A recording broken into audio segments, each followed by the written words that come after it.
Okay, പിന്നെ എന്തെങ്കിലും ഡൗട്ട്സുകളൊക്കെ ഉണ്ടോ? ഓപ്ഷൻസിന്റെ കാര്യങ്ങൾ നമ്മൾ കഴിഞ്ഞ ദിവസം കണ്ടതിൽ എന്തെങ്കിലും ഡൗട്ട്സുകളൊക്കെ ഉണ്ടായിരുന്നോ?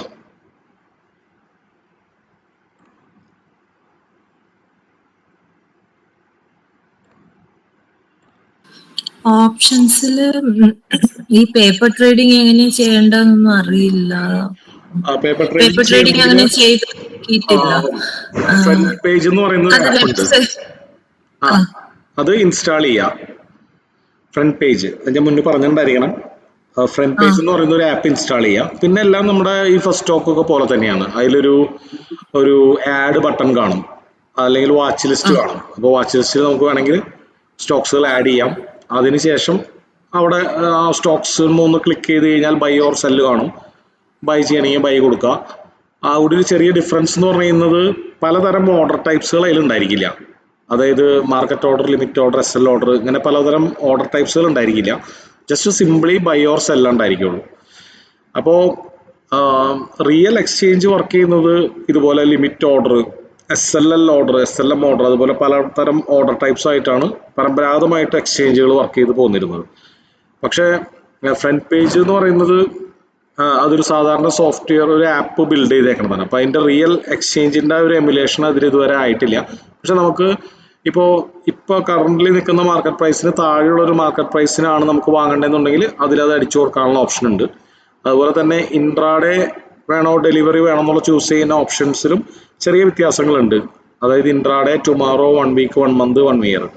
അപ്പോൾ നമ്മൾ ഏകദേശം നമ്മൾ എത്ര നാളത്തേക്കാണ് ട്രേഡ് എടുക്കണേ എന്നുള്ളൊരു ധാരണ വെച്ചിട്ട് നമുക്ക് ചൂസ് ചെയ്യാം. ഫോർ എക്സാമ്പിൾ, ഇൻട്രാഡേ ചെയ്യുമ്പോൾ ഇൻട്രാഡേ എടുക്കാം. ഇന്ന് വാങ്ങിച്ച് നാളെ വിൽക്കുന്ന ട്രേഡിന് വേണ്ടിയിട്ട് ടുമാറോ. സ്വിംഗ് ട്രേഡ് ഒക്കെ ആണെങ്കിൽ ഒരു മാസം എടുത്തേക്കാം, അത്രേ ഉള്ളൂ. അപ്പോൾ ആ ടൈം ആയിക്കഴിഞ്ഞാൽ അത് ഓട്ടോമാറ്റിക്കായിട്ട് കട്ടാവുന്നു മാത്രം. അത്ര വ്യത്യാസമുള്ളൂ. വെബ്സൈറ്റ് ഇല്ലാമ ഉറപ്പാണല്ലേ? കാരണം ഗൂഗിളിൽ ജസ്റ്റ് നോക്കിയപ്പം ഫ്രണ്ട് പേജ് എന്നൊരു ഇത് കണ്ടു. ഫ്രണ്ട് പേജ് അത് കാണിക്കുന്നത് അതിന്റെ ആപ്പ് ഡൗൺലോഡ് ചെയ്യാനുള്ള പേജ് അങ്ങനെ ആയിരിക്കും.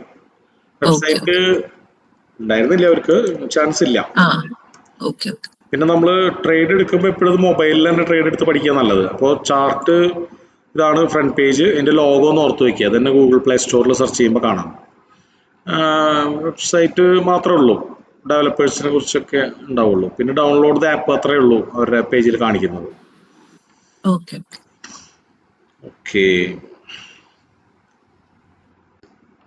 അപ്പോൾ ഓപ്ഷൻസ് നമുക്ക് ചെയ്ത് പഠിക്കാൻ, ഈവൻ ഹെഡ്ജിങ് ആയാലും നോൺ ഡയറക്ഷണൽ ട്രേഡിംഗ് ആയാലൊക്കെ ചെയ്ത് പഠിക്കാൻ ബെസ്റ്റാണ് ഫ്രണ്ട് പേജ്. മുമ്പ് അവർ ആ ഒരു പ്രശ്നം എന്ന് പറഞ്ഞാൽ ചാർജസ് കൂട്ടുമായിരുന്നില്ല. അപ്പോൾ എത്ര ചാർജ് വരും എന്നുള്ളത് നമ്മൾ സെപ്പറേറ്റ് കാൽക്കുലേറ്റ് ചെയ്യണം. അപ്പോൾ അതും വന്നിട്ടുണ്ട്. നമ്മളൊരു ട്രേഡ് എടുക്കുമ്പോഴുള്ള ചാർജസ് പതിവ് പോലെ തന്നെ അവിടെ കാണിക്കും. ഓക്കെ, അപ്പോൾ എന്തായാലും ഇൻസ്റ്റാൾ ചെയ്ത് വരാം. അടുത്ത ദിവസത്തേക്ക് എല്ലാവരും ഇൻസ്റ്റാൾ ചെയ്ത് വരാം. എന്നിട്ട് വേണമെങ്കിൽ നമുക്കത് ഒരു ട്രേഡ് എടുത്തൊക്കെ നോക്കാം നെക്സ്റ്റ് ഡേ. ഓക്കെ, അപ്പോൾ നമുക്ക് നിഫ്റ്റിയുടെ അനാലിസിസും തുടങ്ങിയാലോ. നിഫ്റ്റി ഇന്ന് കുറച്ച് നെഗറ്റീവാണ്. ഗ്ലോബൽ മാർക്കറ്റ്സ് മിക്സഡ് ആണ് അല്ലേ. ഒരു 4 ഇൻഡെക്സുകൾ പോസിറ്റീവാണ്. മറ്റൊരു 5 ഇൻഡെക്സുകൾ 1, 2, 3, 4 ഇൻഡെക്സുകൾ നെഗറ്റീവാണ്, 5 ഇൻഡെക്സുകൾ പോസിറ്റീവാണ്. അതിൽ ആ നെഗറ്റീവായിട്ടുള്ളതൊക്കെ ഓൾമോസ്റ്റ് ന്യൂട്രലാണ്. 0.06, 0.5 ഒക്കെയാണ്. പോസിറ്റീവായിട്ടുള്ളതിൽ ഏഷ്യൻ ഇൻഡെക്സ്, ജപ്പാൻ്റെ ഇൻഡെക്സ് വളരെ പോസിറ്റീവാണ്. ദെൻ പിന്നെ എന്തൊക്കെയാണ് നമ്മൾ നോക്കാറ്? ഓർമ്മയുണ്ടോ?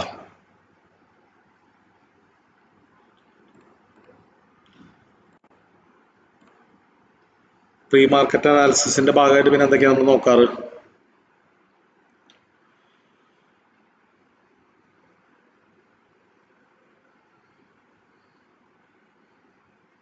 ഓക്കെ,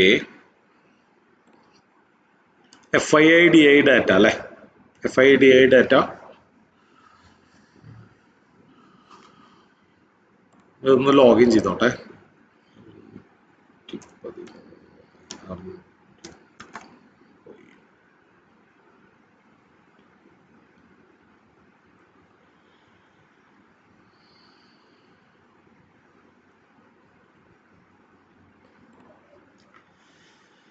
അപ്പോൾ FIIDA ഡാറ്റ കിട്ടണമെങ്കിൽ സെൻസിബിളിൽ അനലൈസ് എന്ന് പറയുന്ന പേജിൽ FIIDA ഡാറ്റ എന്ന് പറഞ്ഞ് എടുക്കുന്നുണ്ട്, രണ്ടാമത്തെ പേജിൽ.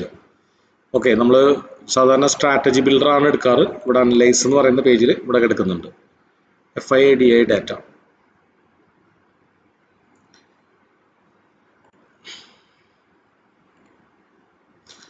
ഇപ്പോൾ പലപ്പോഴും ഇൻഡിസീവ് എന്ന് പറഞ്ഞിട്ടാണ് കാണിക്കുന്നത്. ഇൻഡിസീവ് എന്ന് പറഞ്ഞു കഴിഞ്ഞാൽ ഒരു തീരുമാനം എടുക്കാൻ പറ്റുന്നില്ലാത്തത്ര സ്ലൈറ്റ് വേരിയേഷൻസ് ആണുള്ളതെന്ന്.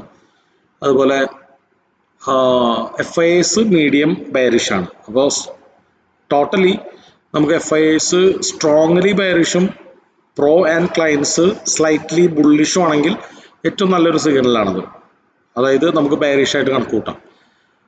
മീഡിയം FIIDA ഡാറ്റയിൽ FIIs മീഡിയം ബെയറിഷും ക്ലയൻസ് ഇൻഡിസീവ് ആണെന്നുണ്ടെങ്കിൽ പ്രത്യേകിച്ച് വലിയ ബെയറിഷ്നെസ് ഇല്ല, അങ്ങനൊരു സ്ലൈറ്റ് ബെയറിഷ്നെസ് ആണിത് സൂചിപ്പിക്കുന്നത്. പിന്നെ എന്തൊക്കെയാണ് നമ്മൾ നോക്കാറ്?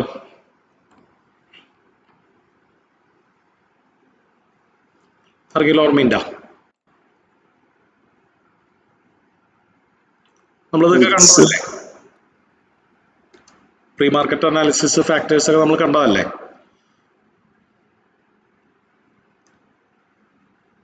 പിന്നെന്തൊക്കെ നോക്കണം?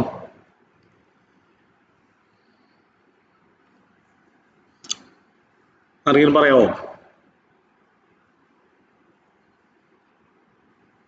ഇന്ത്യ വിക്സ് ജസ്റ്റ് ഗൂഗിളിൽ സെർച്ച് ചെയ്താൽ മതി അല്ലെ. ഇന്ത്യ വിക്സ്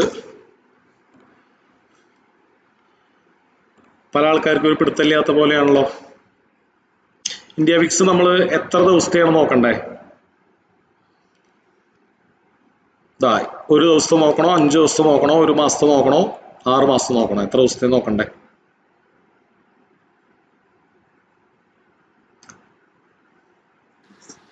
5 ദിവസം അല്ലെ. എല്ലാവരും ഓൾറെഡി ഇതൊക്കെ പഠിച്ചതല്ലേ, നമ്മള് മുമ്പ് കണ്ടേക്കണതല്ലേ. 5 ദിവസത്തെ നോക്കുമ്പോൾ എങ്ങനെയാണ് അത്? ഇന്ത്യ വിക്സ് കയറി ഇറങ്ങിയൊക്കെയാണ് നിൽക്കുന്നത്. പക്ഷെ ഇപ്പോൾ ഇന്നലെ മോർണിംഗിൽ ഒന്ന് സ്പൈക്ക് ചെയ്തിരുന്നെങ്കിലും അത് കൂൾ ഡൗൺ ആയിട്ടാണ് ഇപ്പോൾ കിടക്കുന്നത് അല്ലേ. ഇതൊരു ജനറലി 14 താഴെയാണെങ്കിൽ മാർക്കറ്റ് പോസിറ്റീവാണ്. പിന്നെ അത് കമ്പയർ ചെയ്ത് നോക്കണം നമ്മൾ. മുമ്പുള്ള ദിവസങ്ങളെ കമ്പയർ ചെയ്യുമ്പോൾ ഇപ്പോൾ കുറവാണോ എന്നുള്ളതാണ് നോക്കേണ്ടത്. അപ്പോൾ നോക്കുകയാണെങ്കിൽ ആവറേജിനേക്കാളും കുറവായിട്ടാണ് കാണുന്നത് അല്ലേ. അപ്പോൾ അതൊരു സ്ലൈറ്റ്ലി ബുള്ളിഷ് സിഗ്നലായിട്ട് നമുക്ക് കാണാം.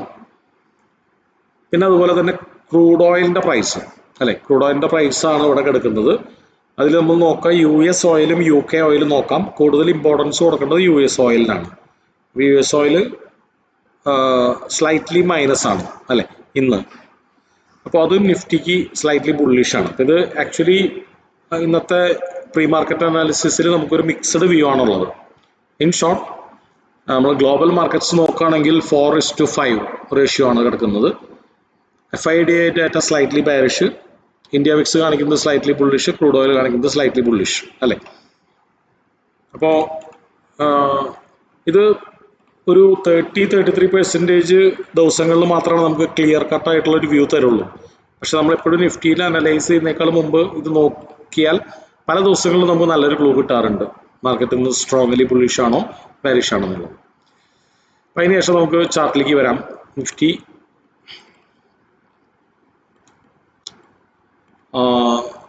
1 ഡേയുടെ ചാർട്ടിലേക്ക് വന്നു. ലാസ്റ്റ് 3-4 ഡേയ്സിൻ്റെ ലോസുകൾ നമുക്കൊന്ന് മാർക്ക് ചെയ്യാം.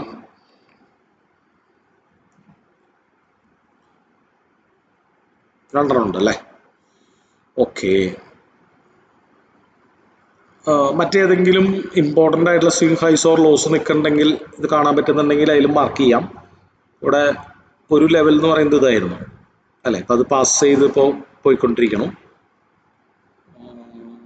ഒരു ലെവല് ഇത്. ഓക്കെ, ഇപ്പോൾ പ്രൈസ് നിൽക്കുന്നതിന് താഴെ ചെയ്തുകൊണ്ട് നമുക്ക് സപ്പോർട്ടായിട്ട് മാർക്ക് ചെയ്യാം.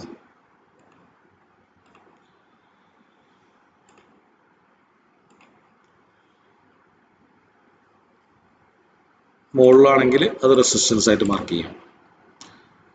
ഓക്കെ, അപ്പോൾ ഞാനിവിടെ മാർക്ക് ചെയ്തേക്കുന്നത് കഴിഞ്ഞ 3-4 ദിവസത്തെ ഹൈ ആൻഡ് ലോ വളരെ ഒബ്വിയസ് ആയിട്ട് കാണാൻ പറ്റുന്ന ഹൈ ആൻഡ് ലോ ആണ്. ഈ ഒരു ഹൈ ആൻഡ് ലോ എന്ന് പറയുന്നത് ഒരു ഫ്ലിപ്പ് സോൺ ആണ് അല്ലേ. കാരണം ഒരു പ്രാവശ്യം റെസിസ്റ്റൻസും ആയിട്ടുണ്ട്, ഒരു പ്രാവശ്യം സപ്പോർട്ട് ആയിട്ടുണ്ട്. അപ്പോൾ അത് വേണമെങ്കിൽ ഒരു ഓറഞ്ച് ലൈനിൽ മാർക്ക് ചെയ്യാം, നമുക്ക് തന്നെ മനസ്സിലാക്കാൻ വേണ്ടിയിട്ടാണ്. അപ്പോൾ വളരെ ഹയർ ടൈം ഫ്രെയിമിലെ കീ ലെവൽസ് ആണ് നമ്മൾ ലൈൻസ് ആയിട്ട് മാർക്ക് ചെയ്യുന്നത്. ഇനി ലോവർ ടൈം ഫ്രെയിമിലെ കീ ലെവൽസ് നമുക്കൊരു സോൺ ആയിട്ട് മാർക്ക് ചെയ്യാം അല്ലെ. അപ്പോൾ അത് ലോവർ ടൈം ഫ്രെയിമിൽ പോകുമ്പോഴും ഇതിന്റെ ഇമ്പോർട്ടൻസ് കൂടെ കാണാൻ പറ്റും അല്ലെ. ഒരിക്കൽ റെസിസ്റ്റൻസ് ആയ സ്ഥലം പിന്നീട് സപ്പോർട്ടായി അല്ലെ. അപ്പോൾ അത് നല്ലൊരു ഫ്ലിപ്പ് സോൺ ആണ്.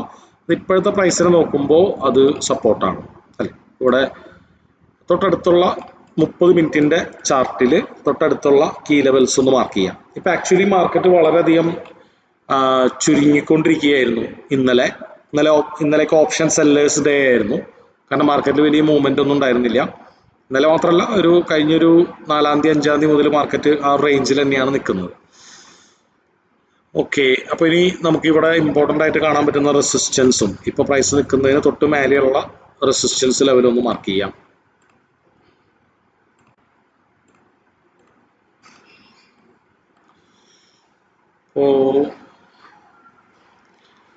അതിനുശേഷം നമുക്ക് ഒരു സ്മോളർ ടൈം ഫ്രെയിമിലേക്ക് വരാം അല്ലെ. ഇപ്പോൾ നമ്മൾ നോക്കുകയാണെങ്കിൽ മാർക്കറ്റ് ഒരു കോൺട്രാക്ഷനിലായിരുന്നു. ഓൾമോസ്റ്റ് ഒരു സിമെട്രിക്കൽ ട്രയാങ്കിൾ പാറ്റേൺ അല്ലെ. ഇതുപോലെ ഒരു സിമെട്രിക്കൽ ട്രയാങ്കിൾ പാറ്റേൺ ക്രിയേറ്റ് ചെയ്തിട്ടുണ്ടായിരുന്നു. അതൊക്കെ എക്സ്ട്രാ ഒബ്സർവേഷൻ ആണ്. നമ്മൾ ഡെയിലി അതുപോലെ അങ്ങനെ നോക്കുമ്പോൾ കിട്ടണമെന്നൊന്നുമില്ല. ഇന്നിപ്പോൾ ഇങ്ങനെ ഒരു എക്സ്ട്രാ ഒബ്സർവേഷൻ, അതിൽ നിന്ന് ബ്രേക്ക് ആയിട്ടുണ്ട് അല്ലെ, സ്ട്രോങ് ആയിട്ട് ബ്രേക്ക് ആയിട്ടുണ്ട്. ഓക്കെ, അപ്പൊ അത് ചാർട്ടിൽ ഹെവി ബെയറിഷ്നെസ് ആണ് നമുക്ക് കാണാൻ പറ്റുന്നത്. അതുപോലെ തന്നെ ആദ്യത്തെ 30 മിനിറ്റിന്റെ ക്യാൻഡിൽ പതിവിലും വലിയ റെഡ് ക്യാൻഡിലാണ് അല്ലെ. അപ്പൊ ഇന്നലെ കഴിഞ്ഞ കുറച്ച് ദിവസങ്ങളായിട്ട് ഒരു തീരുമാനമാവാൻ പറ്റാതെ മാർക്കറ്റ് ചുരുങ്ങിക്കൊണ്ടിരിക്കുകയായിരുന്നു.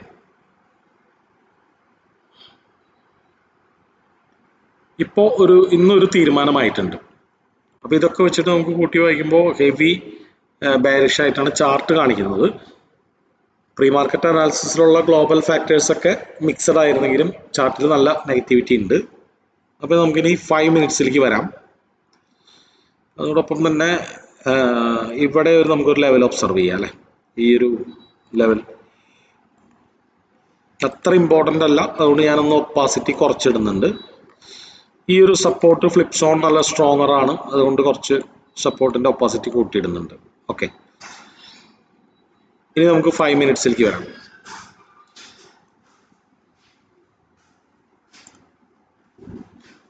ഓക്കെ, അപ്പൊ 5 മിനിറ്റിലേക്ക് വരുമ്പോൾ നമുക്കിനി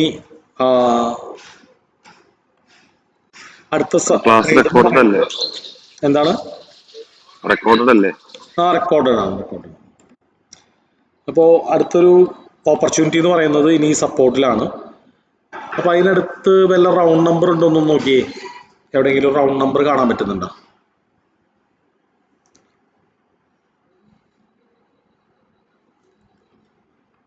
ഈ ഒരു ചാർട്ടിൽ ഉള്ള മെയിൻ ആയിട്ടുള്ള റൗണ്ട് നമ്പർ ഏതാണ്?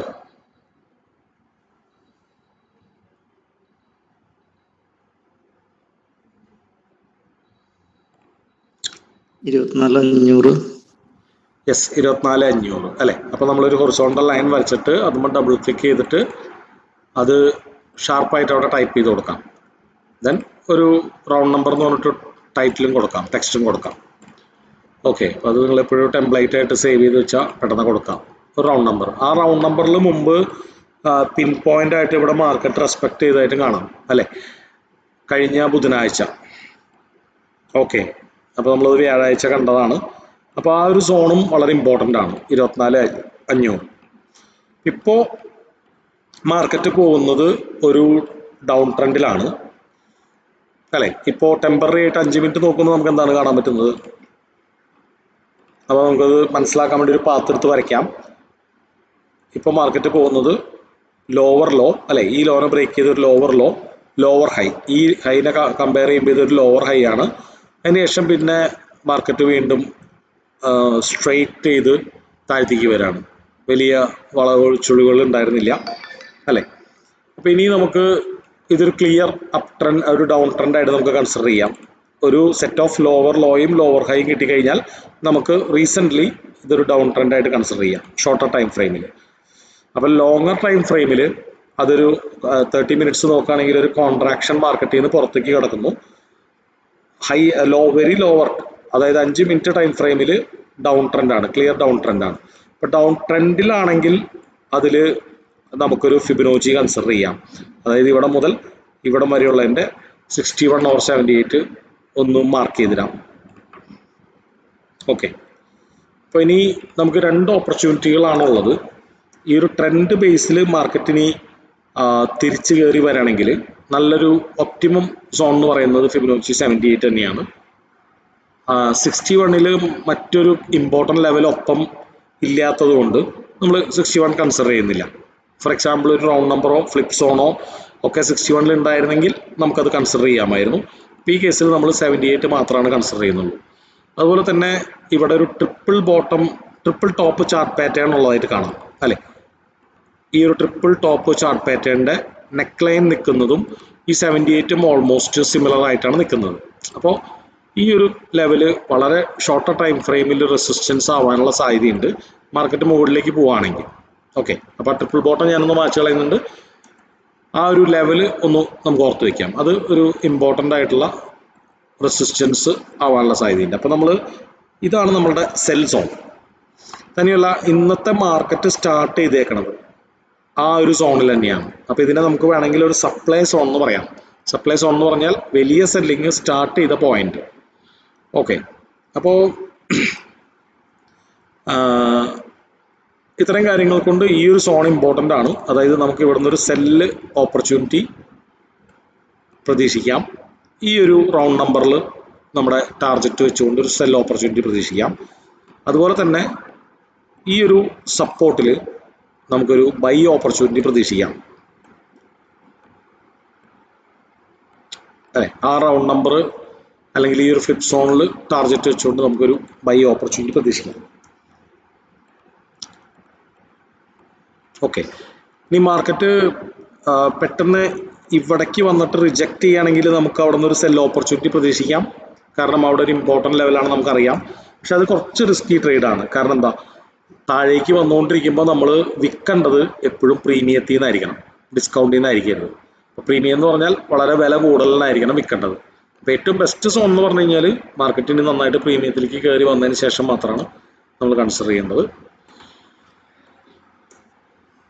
അപ്പോൾ നമുക്കൊന്ന് മാർക്ക് ചെയ്യാം പോസിബിൾ ആയിട്ടുള്ള സിനാറിയോസിൽ. നമ്പർ 1, മാർക്കറ്റ് തിരിച്ചു കയറി വരുന്നു. അതിനുശേഷം നമ്മളുടെ ആ ട്രിപ്പിൾ ബോട്ടത്തിൻ്റെ നെക്ക് ലൈനും ഫിബൊനാച്ചി 78 ടുഡേയ്സ് ഓപ്പണും നല്ലൊരു സപ്ലൈ സോണുമായ ഈ ഒരു സോണിൽ നമുക്കൊരു സെല്ലിംഗ് ഓപ്പർച്യൂണിറ്റി എടുക്കുന്നുണ്ട് അല്ലേ. അതുപോലെ തന്നെ അടുത്തൊരു ഓപ്പർച്യൂണിറ്റി എന്ന് പറയുന്നത് ഹയർ ടൈം ഫ്രെയിമിലെ ഫ്ലിപ്പ് സോൺ ആയിട്ടുള്ള, അതായത് ഇനിയിപ്പോൾ സപ്പോർട്ട് ആയേക്കാവുന്ന ഈ ഒരു സോൺ, ആ ഒരു സോണിൽ നമുക്കൊരു ബൈയിങ് ഓപ്പർച്യൂണിറ്റി എടുക്കുന്നുണ്ട്. അതുപോലെ തന്നെ ഈ ഒരു മുകളിലെ റെസിസ്റ്റൻസ് ബ്രേക്ക് ചെയ്താൽ നമുക്ക് ബൈ ചെയ്യാൻ പറ്റില്ല. കാരണം തൊട്ട് മുകളിൽ വീണ്ടും റെസിസ്റ്റൻസ് ഉണ്ട് അല്ലേ. അപ്പോൾ ഇനി നമുക്ക് ബൈ ചെയ്യണമെങ്കിൽ ഈ റെസിസ്റ്റൻസുകൾ ബ്രേക്ക് ചെയ്യണം. അപ്പോൾ അതുകൊണ്ട് നമുക്ക് കൂടുതൽ പ്രോബബിലിറ്റി ഉള്ള ഒരു ഓപ്പർച്യൂണിറ്റി എന്ന് പറയുന്നത് ഈ സപ്പോർട്ട് ബ്രേക്ക് ചെയ്യുമ്പോഴുള്ള ഒരു ട്രേഡാണ്. അതായത് മാർക്കറ്റ് ഇങ്ങനെ താഴേക്ക് വന്ന് ഈ ഒരു സപ്പോർട്ടിൽ 2 പ്രാവശ്യമെങ്കിലും മിനിമം റിജക്റ്റ് ചെയ്തതിന് ശേഷം ബ്രേക്ക് ചെയ്യുകയാണെങ്കിൽ നമുക്കിതൊരു സെല്ലിംഗ് ഓപ്പർച്യൂണിറ്റിയാണ്.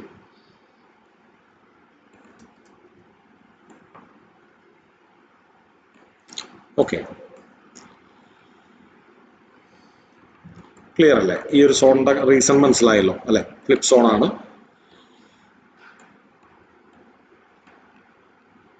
അപ്പോൾ ഇന്ന് മേജറായിട്ടുള്ള 3 ഓപ്പർച്യൂണിറ്റീസ് ഇതാണ്. ഒന്ന്, ഒരു ട്രെൻഡിലായതുകൊണ്ട് നല്ല പ്രീമിയത്തിൽ കിട്ടുകയാണെങ്കിൽ മാത്രം നമ്മൾ സെല്ല് ചെയ്യുന്നു. 2, ആ ഫ്ലിപ്പ് സോണിനെ ബേസ് ചെയ്തിട്ടുള്ള 2 ട്രേഡുകൾ. ഒന്ന് റിവേഴ്സൽ ട്രേഡും അടുത്തത് ബ്രേക്ക് ഔട്ട് ട്രേഡും.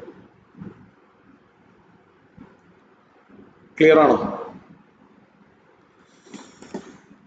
എങ്ങനെയാണ് നിങ്ങൾക്ക് സെല്ലിംഗ് എന്ന് പറയുമ്പോൾ നമ്മള് പ്രീമിയം സെല്ല് ചെയ്യുന്ന ആ ലാസ്റ്റത്തെ 2 പുട്ട് ബൈയിങ് ആണോ അതോ ബ്രേക്ക് ഔട്ട് ഷോർട്ടിങ്?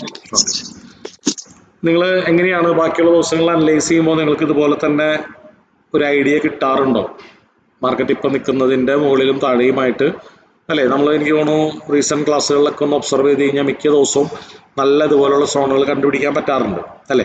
ട്രെൻഡും ഐഡന്റിഫൈ ചെയ്യാൻ പറ്റാറുണ്ട്. ചില ദിവസം ട്രെൻഡ് ഐഡന്റിഫൈ ചെയ്യുന്നതിൽ അർത്ഥം ഉണ്ടാവില്ല, കൺസോൾട്ടേഷനോ സൈഡ് വൈസ് ആയിരിക്കും. ഫോർ എക്സാമ്പിൾ ഇന്നലെ നമുക്ക് പ്രത്യേകിച്ച് ഒരു ട്രെൻഡ് ഒന്നും ഉണ്ടായിരുന്നില്ല, അങ്ങോട്ട് പോയി ഇങ്ങോട്ട് പോയി ഒക്കെ നിൽക്കായിരുന്നു. അപ്പോൾ അതുപോലെ തന്നെ റൗണ്ട് നമ്പേഴ്സ്. അപ്പോൾ നിങ്ങൾക്ക് എങ്ങനെയാണ്, നിങ്ങൾ മറ്റുള്ള ദിവസങ്ങളിൽ നിഫ്റ്റി അനാലിസിസിന് ഇരിക്കുമ്പോൾ ഇതുപോലെ കൃത്യമായിട്ട് ഈ സപ്പോർട്ട് ആൻഡ് റെസിസ്റ്റൻസുകളൊക്കെ കണ്ടുപിടിക്കാൻ പറ്റാറുണ്ടോ? എവിടേക്കാണ് കൺഫ്യൂഷൻസ് വരാറ്?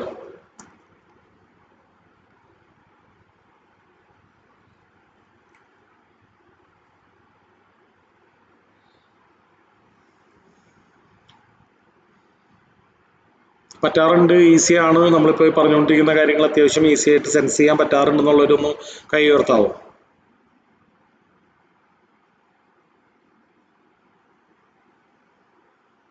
ടഫറാണോ? ഈ ലെവൽസ് മാർക്ക് ചെയ്യാൻ കുഴപ്പമില്ല, പക്ഷെ അതിലിപ്പോ ചെയ്തോല്ലേ നമ്മളിപ്പോ ഒരു 3 സിനാരിയോ എടുക്കുന്നത് ട്രേഡ് എങ്ങനെ പ്ലാൻ ചെയ്യുന്ന ആ ഒരു ലെവലിലേക്ക് ചിന്തിച്ചു വരുന്നതേ ഉള്ളൂ. ഓക്കെ, നമ്മൾ എപ്പോഴും നമ്മൾ ഫോക്കസ് ചെയ്യേണ്ടത് 4 സിനാറിയോസ് ആണ്, 3 അല്ല 4 എണ്ണം. അതായത് ഇത്രയേ ഉള്ളൂ. ഇൻ ഷോർട്ട് നമ്മൾ ആലോചിക്കേണ്ടത് ഇപ്പോൾ പ്രൈസ് നിൽക്കുന്നതിന് മുകളിലുള്ള റെസിസ്റ്റൻസ്, താഴെയുള്ള സപ്പോർട്ട്, അതിനെ ബേസ് ചെയ്തിട്ടാണ് ഈ 4 സിനാറിയോസ്. മുകളിലുള്ള സപ്പോർട്ട് റെസിസ്റ്റൻസിനെ ബേസ് ചെയ്തിട്ട് 2 സിനാറിയോസും, താഴെയുള്ള സപ്പോർട്ടിനെ ബേസ് ചെയ്തിട്ടുള്ള 2 സിനാറിയോസും. മുകളിലുള്ള റെസിസ്റ്റൻസിനെ ബേസ് ചെയ്തിട്ടുള്ള 2 സിനാറിയോസ് എന്ന് പറഞ്ഞാൽ, ഒന്ന് ആ റെസിസ്റ്റൻസിൽ വന്നിട്ട് തിരിക്കുമ്പോൾ ഷോർട്ട് ചെയ്യാം, 2 ആ റെസിസ്റ്റൻസിനെ നന്നായിട്ട് കൺസോൾഡേറ്റ് ചെയ്തിട്ട് ബ്രേക്ക് ചെയ്യണമെങ്കിൽ, തട്ടി ബ്രേക്ക് ചെയ്യണമെങ്കിൽ ലോങ് ചെയ്യാം. അതുപോലെ തന്നെ സപ്പോർട്ടുകൾ ബേസ് ചെയ്തിട്ടുള്ള 2 സിനാറിയോസ് സിമിലർ. ഒന്ന് അവിടെ നിന്ന് തിരിക്കുകയാണെങ്കിൽ കോൾ വാങ്ങാം, അതിനെ ബ്രേക്ക് ചെയ്ത് താഴോട്ട് കിടക്കുകയാണെങ്കിൽ പുട്ട് വാങ്ങാം, അല്ലെങ്കിൽ ഷോർട്ട് ചെയ്യുക, ലോങ് ചെയ്യുക. നമ്മളെപ്പോഴും ലോങ് ചെയ്യുക, ഷോർട്ട് ചെയ്യുക എന്ന് പറയുന്നതായിരിക്കും ബെറ്റർ. കാരണം ഒരു സെല്ലറുടെ പെർസ്പെക്റ്റീവിലും ബയറുടെ പെർസ്പെക്റ്റീവിലും ചിന്തിക്കണമല്ലോ. അപ്പോൾ ഒരിക്കലും കോൾ വാങ്ങാം പുട്ട് വാങ്ങാം എന്ന് പറയുന്നേക്കാളും ലോങ് ചെയ്യുക, ഷോർട്ട് ചെയ്യുക, അല്ലെങ്കിൽ സിംപ്ലി ബൈ ഓർ സെൽ എന്ന് പറഞ്ഞാലും മതി, അല്ലേ? അപ്പോൾ ഇതിൽ പിന്നെ നിങ്ങളുടെ റിസ്ക് അപ്പറ്ററ്റിനെ ബേസ് ചെയ്തിട്ട് നിങ്ങൾക്ക് തീരുമാനിക്കാം അവിടെ ബയർ ആവണോ സെല്ലർ ആവണോ. നമ്മൾ മുമ്പ് കണ്ടിട്ടുണ്ട്, അല്ലേ? ബയറേക്കാളും വളരെ കുറവ് റിസ്ക് എടുത്ത് ചെയ്യാൻ പറ്റുന്ന പരിപാടിയാണ് സെല്ലിങ്, എന്നാൽ കുറച്ച് കൂടുതൽ ക്യാപിറ്റൽ വേണം, അല്ലേ? നമ്മൾ സപ്പോർട്ട് റെസിസ്റ്റൻസ് ഈ ഏരിയയിലല്ലേ കൂടുതലും മാനിപ്പുലേഷൻ വരിക? നമ്മുടെ സ്റ്റോപ്പ് ലോസുകൾ എടുത്തുകൊണ്ട് പോകുന്നത് ആ ഒരു ഏരിയയിലല്ലേ? ആ ഏരിയയിലാണ്. അപ്പോൾ ബ്രേക്ക് ചെയ്യുന്ന സമയം ഓക്കെ, അതിനെ ബേസ് ചെയ്ത് ട്രേഡ് ചെയ്യുന്ന സംവിധാനമാണ് സ്മാർട്ട് മണി കോൺസെപ്റ്റ്സ്. അപ്പോൾ നിങ്ങൾക്ക് അഡ്വാൻസ്ഡ് ലൈവ് സെക്ഷനിൽ സ്മാർട്ട് മണി കോൺസെപ്റ്റ്സുകൾ കാണാം, അത് ബേസ് ചെയ്തിട്ടുള്ള ട്രേഡിംഗ് സിസ്റ്റംസ് കാണാം. ഇപ്പോൾ നമ്മൾ ചെയ്യുന്നത് പ്രൈസ് ആക്ഷൻ ബേസ് ചെയ്തിട്ടുള്ള ട്രേഡിംഗ് സെറ്റപ്പാണ്. അപ്പോൾ ഇതിൽ രണ്ടിൽ നോക്കിയാലും എപ്പോഴും മാനിപ്പുലേഷൻ വരാറില്ലല്ലോ. അപ്പോൾ മാനിപ്പുലേഷൻസ് വരുന്ന സാഹചര്യത്തിൽ സ്മാർട്ട് മണി യൂസ് ചെയ്ത് ട്രേഡ് ചെയ്യുന്നവർക്ക് വിജയസാധ്യത കൂടും. മാനിപ്പുലേഷൻ ഇല്ലാത്ത സമയത്ത് പ്രൈസ് ആക്ഷൻ ബേസ് ചെയ്ത് ട്രേഡ് ചെയ്യുന്നവർക്ക് വിജയസാധ്യത കൂടും. അപ്പോൾ ഇത് രണ്ടിലും നിങ്ങൾ എക്സ്പേർട്ട് ആണെങ്കിൽ ഓരോ സാഹചര്യങ്ങൾക്കും കോൺടെക്സ്റ്റിനനുസരിച്ച് ട്രേഡുകൾ എടുക്കാം. അപ്പോൾ മാനിപ്പുലേഷൻ എപ്പോഴും വരാറില്ല. 50% ടൈമാണ് മാനിപ്പുലേഷൻ വരാറുള്ളത്. ഇനി അത് 40% ടൈം ആണെങ്കിൽ എല്ലാവരും സ്മാർട്ട് മണി തന്നെ ഫോക്കസ് ചെയ്തേനെ. മനസ്സിലായോ? അപ്പോൾ ഈ വോളിയം വെച്ചിട്ടല്ലാതെ മാനിപ്പുലേഷൻ തിരിച്ചറിയാൻ വേറെ എന്തെങ്കിലും വഴിയുണ്ടോ? മാനിപ്പുലേഷൻ തിരിച്ചറിയാൻ ഒരു വഴിയുമില്ല. കാരണം മാനിപ്പുലേഷൻ എന്ന് പറയുന്നത് വന്നതിന് ശേഷമാണല്ലോ നമുക്ക് കാണാൻ പറ്റുള്ളൂ. വരാൻ സാധ്യതയുള്ള സ്ഥലങ്ങൾ എന്ന് പറയുന്നത് ഈക്വൽ ഹൈസ്, ഈക്വൽ ലോസ്, സാധാരണ എല്ലാവരും ബൈ ചെയ്യാൻ സാധ്യതയുള്ള സ്ഥലങ്ങളാണ്. ഇപ്പോൾ ഫോർ എക്സാമ്പിൾ ഒരു സിമെട്രിക്കൽ ട്രയാങ്കിൾ ചാർട്ട് പാറ്റേൺ അല്ലെങ്കിൽ ഒരു റെക്റ്റാങ്കിൾ, ഏത് വേണമെങ്കിൽ നമുക്ക് കൺസിഡർ ചെയ്യാം. അതിൽ മാർക്കറ്റ് മൂവ് ചെയ്തുകൊണ്ടിരിക്കുമ്പോൾ ഇങ്ങനെ പോയി ഇങ്ങനെ പോയി ഇങ്ങനെ പോയി ഇങ്ങനെ പോയി ഇങ്ങനെ പോയി, ഇത് ശരിക്കും താഴ്ത്തേക്ക് പോകേണ്ടതാണെങ്കിൽ മാനിപ്പുലേഷൻ വരാമെന്ന് പറഞ്ഞാൽ മുകളിലേക്ക് ഒന്ന് ബ്രേക്ക് ആവും. അപ്പോൾ ഒരുപാട് ആൾക്കാർ അതിൽ കയറിക്കൂടും. അതിനുശേഷം വലിയ മാറ്റമില്ലാതെ വീണ്ടും തിരിച്ചത് ആ റേഞ്ചിലേക്ക് കയറും. അതിനുശേഷം വീണ്ടും ഓപ്പോസിറ്റ് സൈഡിലേക്ക് പോകും. ഇങ്ങനെയാണ് പതിവ്. നേരെ തിരിച്ച് മുകളിലേക്ക് പോകേണ്ടതാണെങ്കിൽ അത് താഴ്ത്തേക്ക് ആദ്യം ബ്രേക്ക് ആവും. സൈഡില് ഇത് കണക്ക് ബ്രേക്കിംഗ് വരുന്ന സമയത്ത് കുറച്ചൊന്ന് വെയിറ്റ് ചെയ്തിട്ട് മേടിക്കുന്നതാണല്ലേ നല്ലത്. അതായത് പ്രോഫിറ്റ് ഇച്ചിരി കുറഞ്ഞാലും ഈ ഒരു കുറച്ചൊന്ന് നോക്കാം. കേസിലാണോ ഉദ്ദേശിച്ചത്? ബ്രേക്ക്ഔട്ടിന്റെ അതെ അതെ കേസിലാണോ? അതെ അതെ അതെ, ബ്രേക്ക്ഔട്ട് വരുമ്പോ മാനിപ്പുലേഷൻ വെയിറ്റ് ചെയ്ത് ആണെങ്കിൽ തിരിച്ചു കഴിഞ്ഞാലുള്ള പോകുമല്ലോ. പ്രശ്നം നമ്മളുടെ റിസ്ക് റിവാർഡ് വളരെ മോശമാവും. അപ്പൊ നമ്മൾ ഇവിടെ സ്റ്റോപ്പ് ലോസ് വെക്കുന്നു, ടാർജറ്റ് 1, 2 എടുക്കാൻ നോക്കുമ്പോൾ ഒരുപാട് അകലെ പോകേണ്ട വരും അല്ലെ? നേരെ മറിച്ച് എയർലി സ്റ്റേജിൽ നമ്മൾ എൻട്രി എടുത്താൽ കമ്പയർ ചെയ്യുമ്പോൾ നമുക്ക് വളരെ ഫാസ്റ്റ് ആയിട്ട് നമ്മുടെ ട്രേഡ് ഫിനിഷ് ആവും.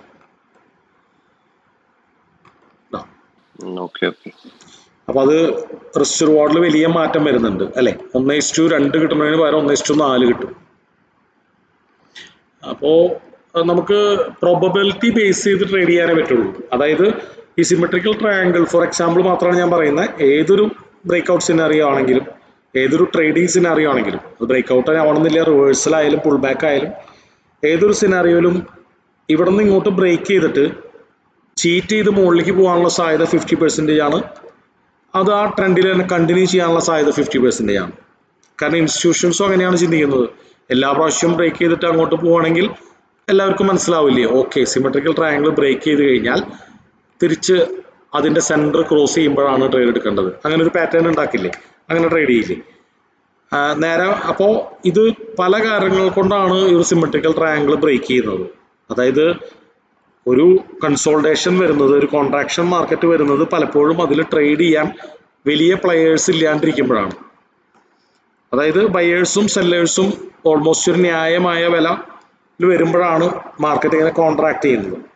അപ്പൊ അതിനുശേഷം ഇപ്പോൾ നമ്മൾ കഴിഞ്ഞ ദിവസങ്ങളിൽ നിഫ്റ്റിയിൽ നടന്ന പോലെ, അപ്പൊ അതിനുശേഷം ഒരു ഫണ്ടമെന്റൽ കോസ് കൊണ്ടോ ഒരു ഇൻസ്റ്റിറ്റ്യൂഷണൽ എൻട്രി കൊണ്ടോ ആയിരിക്കും മാർക്കറ്റ് ഇതിന് പുറത്തേക്ക് പോവാം.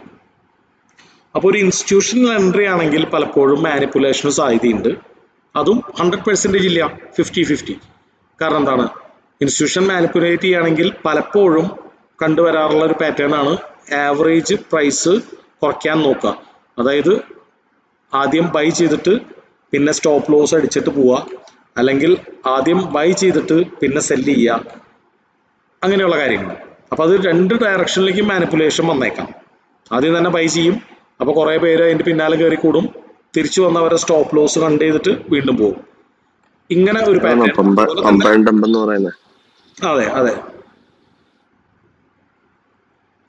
ഓക്കെ. അതല്ലെങ്കിൽ ജസ്റ്റ് താഴ്ത്തേക്ക് കൊണ്ടുപോകണമെങ്കിൽ ആദ്യം അവർ മുകളിലേക്ക് പോയിട്ട് താഴ്ത്തേക്ക് പോകും. അപ്പോൾ റീറ്റെയിലേഴ്സിന് പ്രോഫിറ്റ് ഉണ്ടാക്കാൻ ബുദ്ധിമുട്ടാവുന്ന തരത്തിൽ, അവർക്ക് അഡ്വാൻറ്റേജ് ആവുന്ന തരത്തിൽ പോകും. പക്ഷെ അതൊരു ഫണ്ടമെന്റൽ ബ്രേക്ക്ഔട്ട് ആണെങ്കിൽ പലപ്പോഴും മാനിപ്പുലേഷൻ ഉണ്ടാവാൻ സാധ്യതയില്ല. ഫണ്ടമെന്റൽ ബ്രേക്ക്ഔട്ട് എന്ന് പറഞ്ഞാൽ എന്തെങ്കിലും എക്കണോമിക് ഡാറ്റയുടെ ബേസിലോ ന്യൂസിന്റെ ബേസിലോ നാച്ചുറലി ആ ഒരു ന്യൂസോ ഡാറ്റയോ പുറത്തു വരുന്ന സമയത്ത് എല്ലാവരും കൂടി ഒരുമിച്ച് ബൈ ചെയ്യുന്നു, അപ്പൊ നാച്ചുറലായിട്ട് മുകളിലേക്ക് പോകുന്നു. ഇനി ഇൻസ്റ്റിറ്റ്യൂഷൻ ആണെങ്കിലും എപ്പോഴും മാനിപ്പുലേഷൻ വേണമെന്നില്ല. അവർക്ക് മാനിപ്പുലേഷൻ ചെയ്യണമെങ്കിൽ നല്ല ചാർജ് വേണം, നല്ല കോസ്റ്റ് വേണം അല്ലേ? അപ്പോൾ ഷോർട്ടർ ടൈം ഫ്രെയിമിൽ കമ്പാരിറ്റീവ്ലി മാനിപ്പുലേഷൻ കൂടുതലാണെന്നാണ് പറയുക. ലോങ്ങർ ടൈം ഫ്രെയിമിൽ മാനിപ്പുലേറ്റ് ചെയ്യണമെങ്കിൽ അത്രയും മാർക്കറ്റിനെ മൂവ് ചെയ്യിപ്പിക്കണമെങ്കിൽ വളരെ കോസ്റ്റ് ആണുള്ളത്. അപ്പോൾ അതുകൊണ്ടാണ് ഇപ്പോഴും കൂടുതൽ ഹയർ ടൈം ഫ്രെയിംസിൽ ട്രേഡിങ് കൂടുതൽ വിജയിക്കുന്നത്, ലോവർ ടൈം ഫ്രെയിംസിൽ ട്രേഡിങ് വളരെ സ്ട്രഗിളിലാവുന്നത്. അപ്പൊ നമുക്ക് ഒരിക്കലും ഇതൊന്നും കണ്ടുപിടിക്കാനും പറ്റില്ല. കാരണം എന്താ, ഇവർ ഓർഡർ ഇടുമ്പോഴാണ്, ഇപ്പൊ ഇൻസ്റ്റിറ്റ്യൂഷൻ മാനിപ്പുലേഷൻ ആണെങ്കിൽ അവര് ഓൾറെഡി ബൈ ചെയ്യുമ്പോഴാണ് മാർക്കറ്റ് മുകളിലേക്ക് പോകുന്നത്. അത് കഴിഞ്ഞ് അവർ ഫ്യൂച്ചേഴ്സിൽ ടെമ്പററി ആയിട്ട് ഷോർട്ട് ചെയ്യുമ്പോഴാണ് മാർക്കറ്റ് താഴേക്ക് വരിക.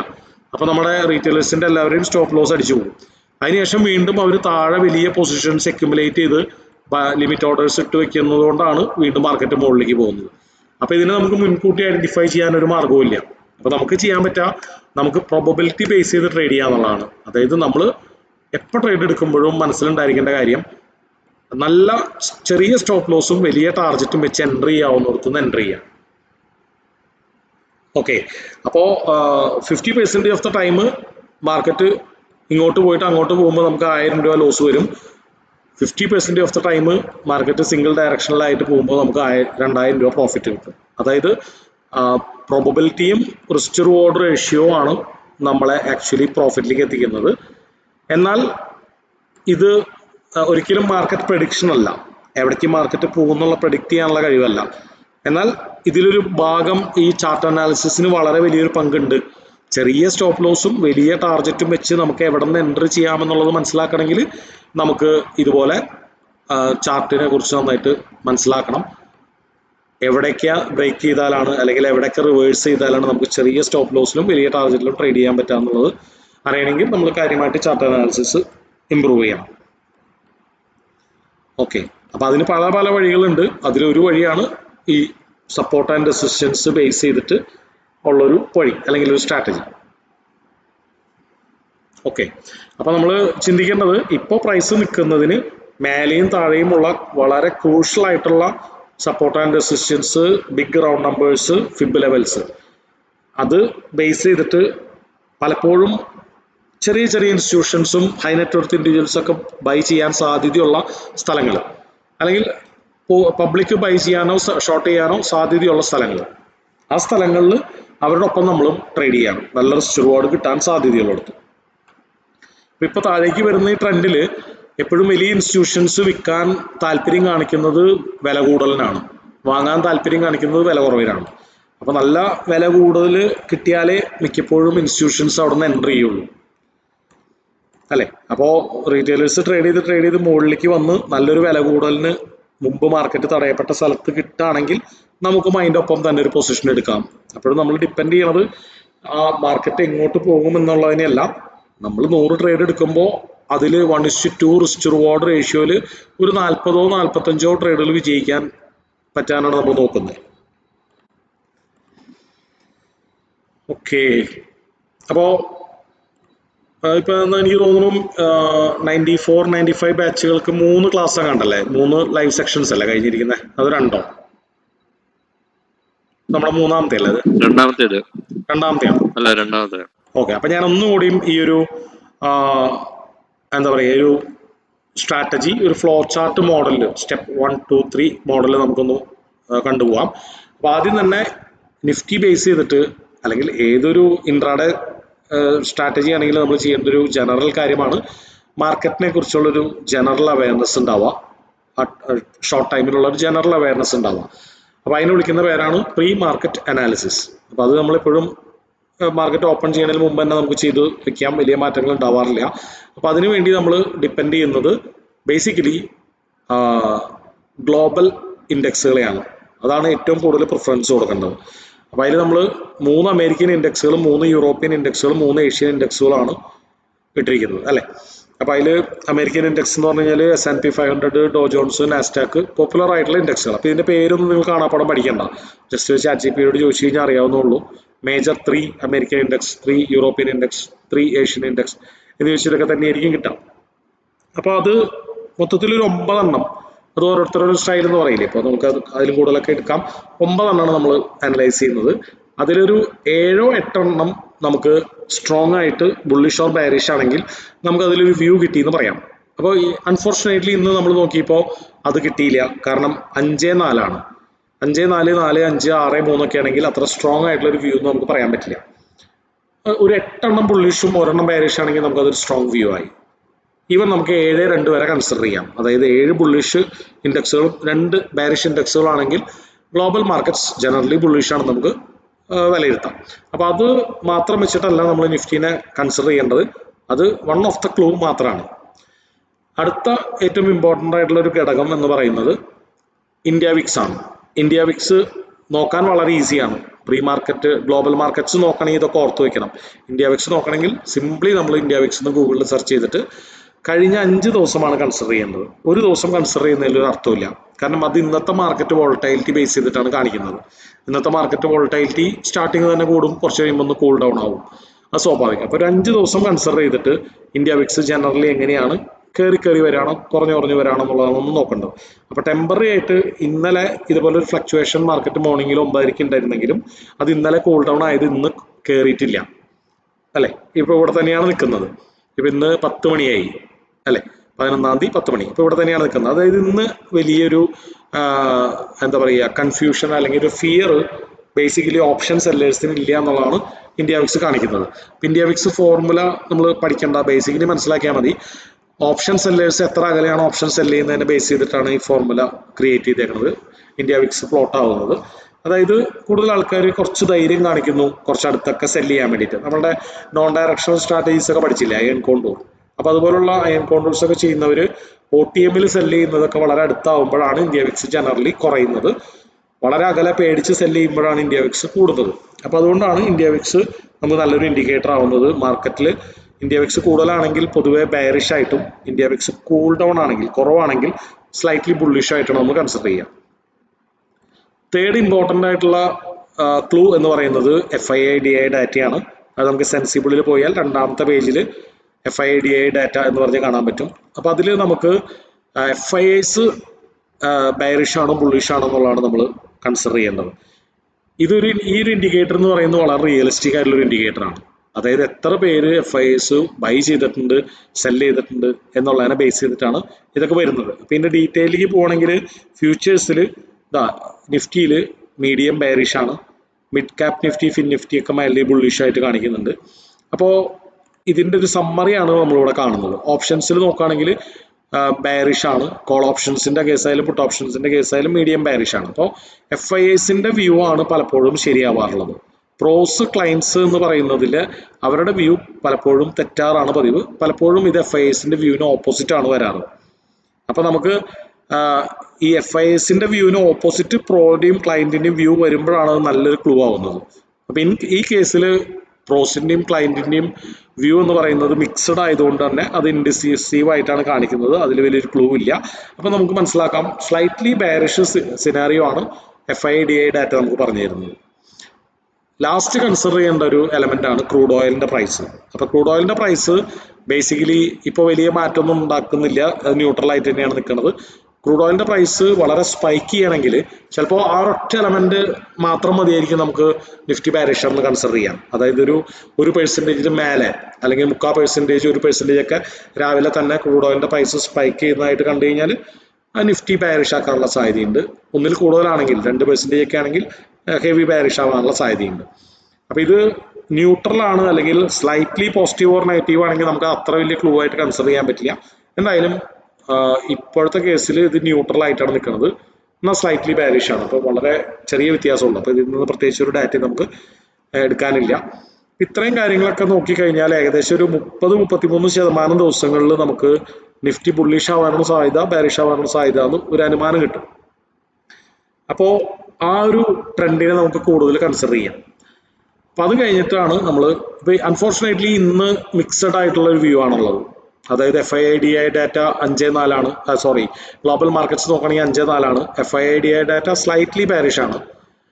അതുപോലെ തന്നെ ഇന്ത്യ വിക്സ് ഇന്ന് കയറിയിട്ടില്ല എന്നുള്ളൂ, പക്ഷെ ജനറലി പയ്യെ കയറി വരുന്നതായിട്ട് നമുക്ക് ഒബ്സർവ് ചെയ്യാം 5 ദിവസത്തെ ചാർട്ട് അല്ലെ.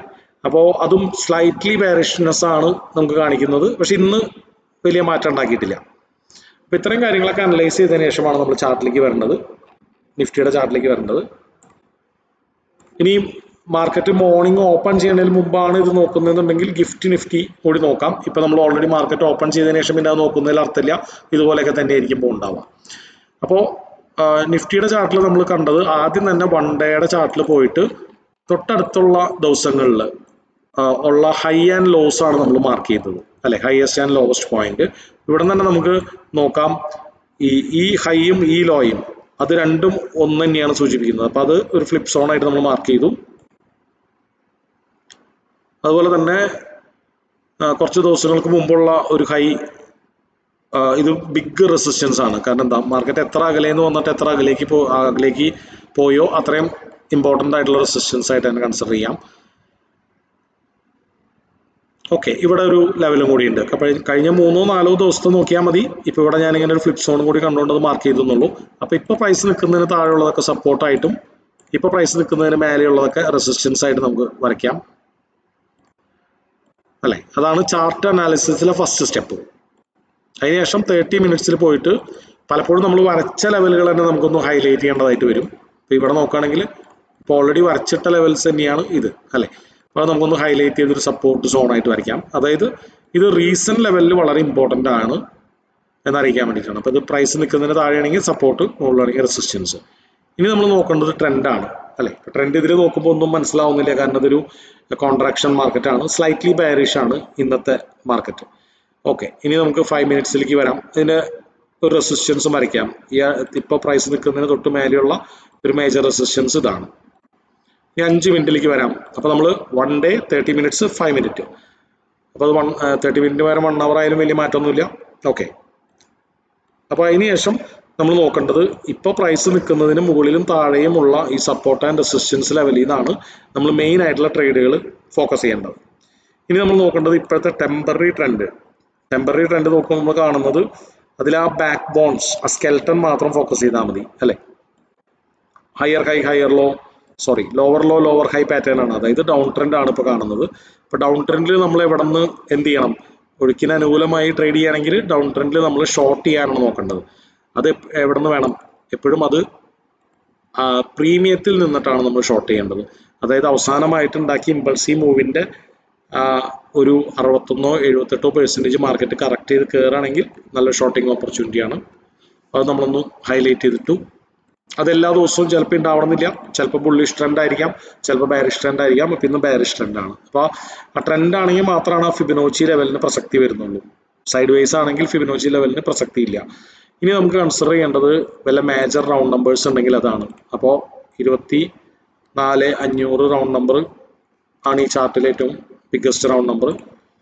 ഇപ്പോൾ പ്രൈസ് നിൽക്കുന്നത് തൊട്ടടുത്തുള്ള റൗണ്ട് നമ്പർ, അതും മാർക്ക് ചെയ്തിട്ടു. അപ്പോൾ അവിടെയും നമുക്കൊരു കീ ലെവലായിട്ട് നമുക്കിതിനെ കാണാം. അപ്പോൾ കീ ലെവൽ എന്ന് പറഞ്ഞാൽ ഒരു ഇമ്പോർട്ടൻറ്റ് ലെവൽ.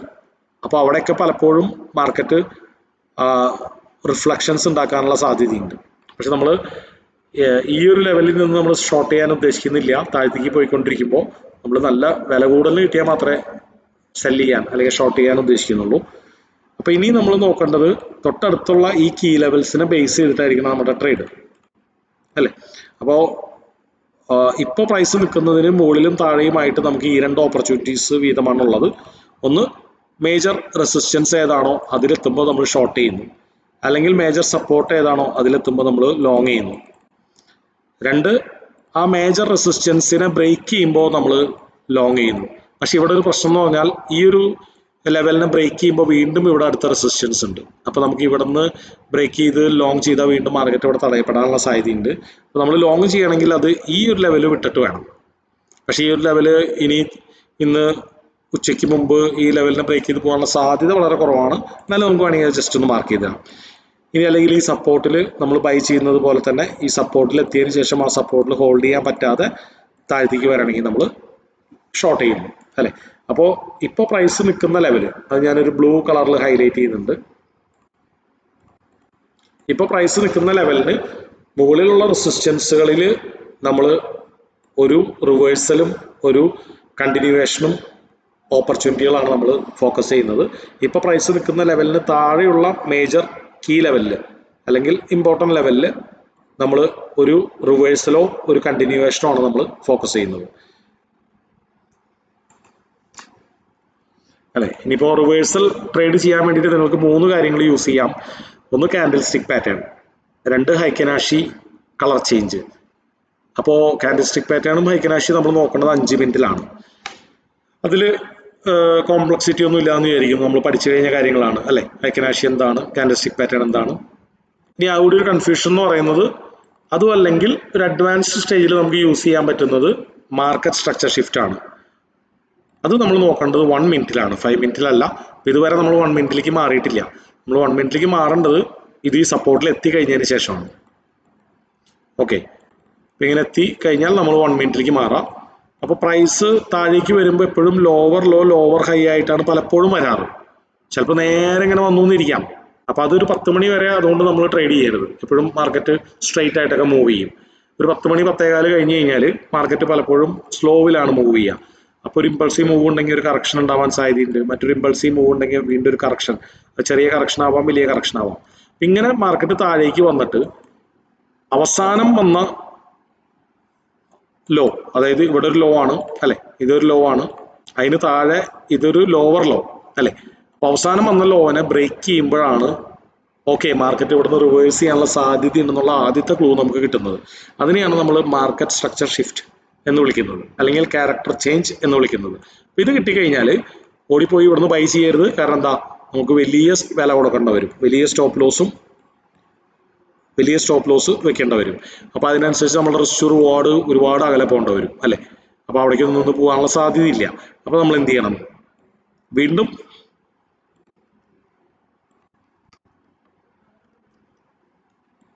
വീണ്ടും മാർക്കറ്റ് നല്ല ഡിസ്കൗണ്ടിൽ സോണിൽ എത്തുമ്പോഴാണ് നമ്മൾ വാങ്ങേണ്ടത്. അപ്പോൾ നമ്മൾ എന്താണ് ചെയ്യേണ്ടതെന്ന് വെച്ച് കഴിഞ്ഞാൽ ഇവിടെ നിന്ന് ഇങ്ങനെ ഒരു ഇമ്പൾസീവ് മൂവ് കിട്ടി ഈ ലാസ്റ്റ് ലോൻ്റെ മേലേക്ക് മാർക്കറ്റ് കയറിയെന്ന് ഉറപ്പായാൽ വീണ്ടും തിരിച്ചു വരുമ്പോൾ ഒരു 61% നമ്മളൊരു അലേർട്ട് വെക്കുക. അപ്പോൾ അത് ഇങ്ങനെ പോയിക്കൊണ്ടിരിക്കുമ്പോൾ അലേർട്ട് വെക്കേണ്ട. എവിടെ നിന്നാണോ തിരിച്ചു വരുന്നത് ഏകദേശം ഒരു പകുതി എത്താറാവുമ്പോൾ നമ്മൾ എന്ത് ചെയ്യുക? ഒരു 61% അളന്നിട്ട്, അതിനുവേണ്ടി ഫിബ് ടൂൾ യൂസ് ചെയ്യാം. 61%, അവിടെ 78 അല്ല 61 ആണ്. 61% അളന്നിട്ട് അവിടെ നമുക്ക് ഒരു അലേർട്ട് വെക്കുക. അവിടെ എത്തിയിട്ട് മാർക്കറ്റ് തിരിയുമ്പോഴാണ് ബൈ ചെയ്യേണ്ടത്. അപ്പോൾ അതിന് വേണ്ടി നമുക്ക് ഹൈക്കനാഷി നോക്കിയാൽ മതി. കാരണം കാൻഡൽസ്റ്റിക് പാറ്റേൺ എപ്പോഴും ക്ലൂ തരണമെന്നില്ല. അപ്പോൾ സ്റ്റോപ്പ് ലോസ് നമ്മൾ ഇതുവരെ വന്നതിൻ്റെ ഏറ്റവും സ്വിങ് ലോല് വെക്കുന്നു. ടാർജറ്റ് നമുക്ക് 1-2 വെക്കുന്നു. അപ്പോൾ പ്രീവിയസ് ആയിട്ടുള്ള ഏതെങ്കിലും ഇമ്പോർട്ടൻറ്റ് ലെവൽ ഉണ്ടെങ്കിൽ അതിന് താഴെ വെച്ചാൽ മതി. ഇപ്പോൾ ഇവിടെ റൗണ്ട് നമ്പർ ഉണ്ട്. അപ്പോൾ 1-2 വെക്കുന്നത് വളരെ റിസ്ക് ആണ്. അപ്പോൾ 1.8 വെച്ചാൽ മതി. അപ്പോൾ അതാണ് എക്സിക്യൂഷൻ പാർട്ട് അല്ലേ. അപ്പോൾ ഇതൊരു ഒറ്റ ദിവസം കൊണ്ട് തന്നെ നമുക്ക് പഠിച്ചെടുക്കാൻ പറ്റണമെന്നില്ല. അതിനാണ് നമ്മൾ പല പല ലൈവ് സെക്ഷൻസ് വെക്കുന്നത്. ഏകദേശം ഒരു പിക്ചർ നിങ്ങൾക്ക് കിട്ടിയിട്ടുണ്ടാവും എന്ന് വിചാരിക്കുന്നു അല്ലേ. ഈ 2 ദിവസമായിട്ട് ഒരു ഓവറോൾ പിക്ചർ കിട്ടിയിട്ടുണ്ടാവും എന്ന് വിചാരിക്കുന്നു. ഇനി നമ്മൾ അടുത്ത ക്ലാസ്സുകളിൽ കൺഫ്യൂഷനുള്ള ആൾക്കാർ അടുത്ത ക്ലാസ്സുകളിൽ ജോയിൻ ചെയ്യാം. ഇനി നിങ്ങളിത് സ്വന്തമായിട്ട് ഇന്ന് പഠിച്ച കാര്യങ്ങൾ നാളെ മാക്സിമം ചെയ്യാൻ നോക്കുമ്പോഴായിരിക്കും കൺഫ്യൂഷൻ വരാം. ചെയ്യാൻ നോക്കുമ്പോൾ നിങ്ങളത് കൺഫ്യൂഷൻ വരുമ്പോൾ നോട്ട് ചെയ്ത് വെക്കുക. അടുത്ത സെക്ഷനിൽ നിങ്ങൾ ചോദിക്കുക. ഇപ്പോൾ ഫോർ എക്സാമ്പിൾ ഇന്ത്യ വിക്സ് എവിടെ നിന്ന് എടുക്കുന്നുള്ളത് മറന്നുപോയി അല്ലേ. അപ്പോഴാണ് ആലോചിക്കുന്നത് ഇന്ത്യ വിക്സ് ഏത് സിമ്പിളാണ്, അല്ലെങ്കിൽ FIIDA ഡാറ്റ ഏത് പേജിലാണ് നിങ്ങൾ നോക്കിയിട്ട് കാണാനില്ല. അപ്പോൾ അത് നോട്ട് ചെയ്ത് വെക്കുക. നെക്സ്റ്റ് ഡേ ആദ്യം അത് ക്ലിയർ ചെയ്യുക. ഓക്കെ അല്ലേ. അപ്പോൾ ഈ നമ്മുടെ സ്ട്രാറ്റജി എന്ന് പറയുന്നത് നിങ്ങൾക്ക് ഒരു 2-3 ക്ലാസ്സുകൾ കൊണ്ട് നിങ്ങളൊന്ന് ഫ്ലുവൻ്റ് ആയാൽ മതി. അപ്പോൾ അതിനുശേഷം നിങ്ങൾക്ക് ഏതാണ്ട് ഒരു ഐഡിയ കിട്ടിക്കഴിഞ്ഞാൽ ജസ്റ്റ് പേപ്പർ ട്രേഡ് ചെയ്യാം. അത് പേപ്പർ ട്രേഡ് ചെയ്യുകയാണെങ്കിൽ നിങ്ങൾ കോൾ ഓപ്ഷൻ ബൈ ചെയ്യുകയോ അല്ലെങ്കിൽ പുട്ട് ഓപ്ഷൻ ബൈ ചെയ്യുകയോ ചെയ്താൽ മതി. അതല്ല സീരിയസ് ആയിട്ടുള്ളൊരു എമൗണ്ട് ഇട്ട് ട്രേഡ് ചെയ്യാൻ ആഗ്രഹിക്കുന്നവർ ഇൻട്രാഡേ മാത്രം, അതായത് സ്പ്രെഡുകൾ ചെയ്യാൻ നോക്കാം. ക്രെഡിറ്റ് സ്പ്രെഡ് ചെയ്യാൻ നോക്കാം. അത് ഒന്നില്ലെങ്കിൽ ബെയർ കോൾ സ്പ്രെഡോ അല്ലെങ്കിൽ ബുൾ പുട്ട് സ്പ്രെഡോ ചെയ്യാൻ നോക്കാം. അപ്പോൾ അത് കൃത്യമായിട്ട് സെൻസിബിളിൽ അളന്ന് നോക്കിയിട്ട് വേണം ചെയ്യാൻ. ഒരു 500 രൂപയിൽ താഴെ റിസ്ക് എടുത്തിട്ടുള്ള ഒരു ലോട്ട്, ഏകദേശം ഒരു ലോട്ട് ചെയ്യുമ്പോൾ ഒരു 500 രൂപയിൽ താഴെയാണ് റിസ്ക് വരാറ്. അപ്പോൾ ഒരിക്കലും നമ്മൾ സ്വിങ് ചെയ്യരുത് ഈ ദിവസങ്ങളിൽ, അത് അറിയാലോ അല്ലേ. സ്വിങ് ചെയ്യരുത്. അതുപോലെ തന്നെ നമ്മൾ റിയൽ ട്രേഡ് ചെയ്യണമെങ്കിൽ തന്നെ ഇൻട്രാഡേ എടുക്കാവും, ഹോൾഡ് ചെയ്യരുത്. അത് നിങ്ങൾ തന്നെ ഒരു അലാറം വെച്ച് 3 മണിക്ക് മുമ്പ് കൃത്യമായിട്ട് ക്യാൻസൽ ചെയ്ത് കളയണം. ഇത്ര കാര്യങ്ങൾ ശ്രദ്ധിക്കാം. അപ്പോൾ എന്തായാലും അടുത്ത ക്ലാസ്സിലേക്ക് നമുക്ക് ഫ്രണ്ട് പേജ് ഇൻസ്റ്റാൾ ചെയ്ത് കൊണ്ടുവരാം. അപ്പോൾ നമുക്ക് ഫ്രണ്ട് പേജ് എല്ലാവരും ഇൻസ്റ്റാൾ ചെയ്ത് കൊണ്ടുവന്നതിന് ശേഷം ഒന്നുകൂടി നമുക്കത് എക്സ്പ്ലെയിൻ ചെയ്യാം എങ്ങനെയാണ് അതിൽ ട്രേഡ് എടുക്കാമെന്നുള്ളത്. അപ്പോൾ ഞാനിപ്പോൾ ഈ ഒരു വ്യൂ നമ്മുടെ ഗ്രൂപ്പിൽ ഇട്ടേക്കാം. അപ്പോൾ ഇവിടെ വരികയാണെങ്കിൽ നിങ്ങൾ ട്രേഡ് എടുക്കാൻ നോക്കാം. അറ്റ്ലീസ്റ്റ് പേപ്പർ ട്രേഡിങ്ങിൽ എടുക്കാൻ നോക്കാം.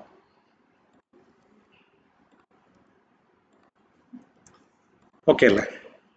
എന്തെങ്കിലും ഡൗട്ടുകൾ ഉണ്ടോ?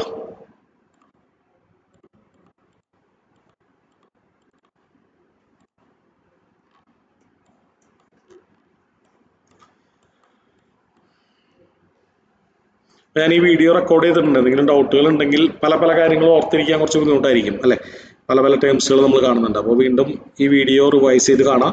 അല്ലെങ്കിൽ അടുത്ത ക്ലാസ്സിൽ വീണ്ടും നമ്മൾ ഒരു ആവർത്തി കൂടി പോകുമ്പോൾ തറാവും. എന്തെങ്കിലും ഡൗട്ടുകൾ ഉണ്ടെങ്കിൽ ചോദിക്കാം. അതിനുശേഷം നമുക്ക് വൈൻഡ് അപ്പ് ചെയ്യാം.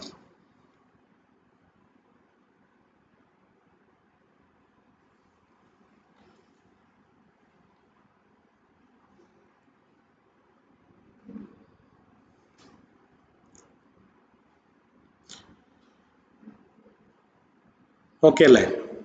എന്തെങ്കിലും ഡൗട്ടുകൾ ഉണ്ടോ? അപ്പോൾ ഇത് ഇപ്പോൾ 1-2 ദിവസമായ സ്ഥിതിക്ക് നിങ്ങൾക്ക് എന്തെങ്കിലും ഓൾറെഡി ഡൗട്ടുകൾ ഉണ്ടായിരിക്കും.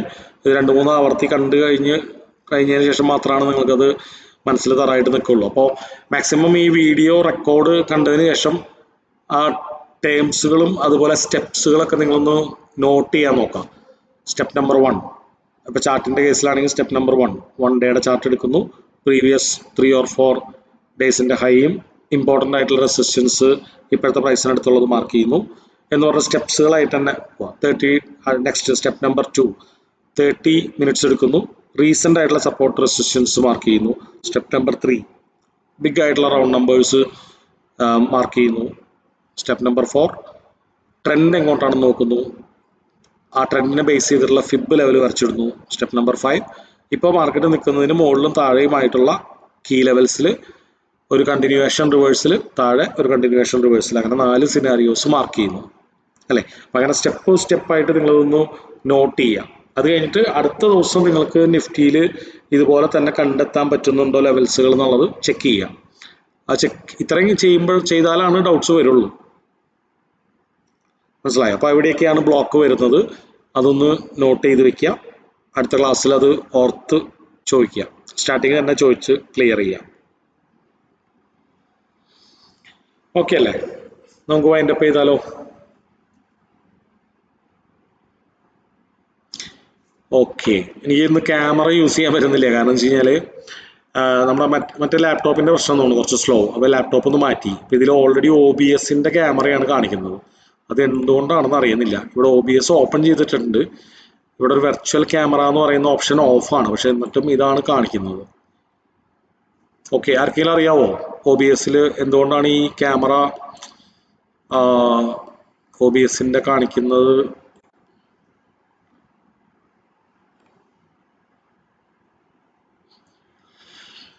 ഓക്കെ, OBS വെർച്വൽ ക്യാമറയാണ് കാണിക്കുന്നുള്ളൂ, ലാപ്ടോപ്പിൻ്റെ ക്യാമറ കാണിക്കുന്നില്ല. ഓക്കെ, അപ്പം നമുക്ക് വൈൻഡപ്പ് ചെയ്താലോ? Okay, bye. It's okay. ഞാൻ ChatGPTയിലൊക്കെ അടിച്ചു നോക്കി, ഒരു ഐഡിയ കിട്ടുന്നില്ല. ശരി. അപ്പോൾ അടുത്ത ക്ലാസ്സിൽ കാണാം കേട്ടോ. ഓക്കെ.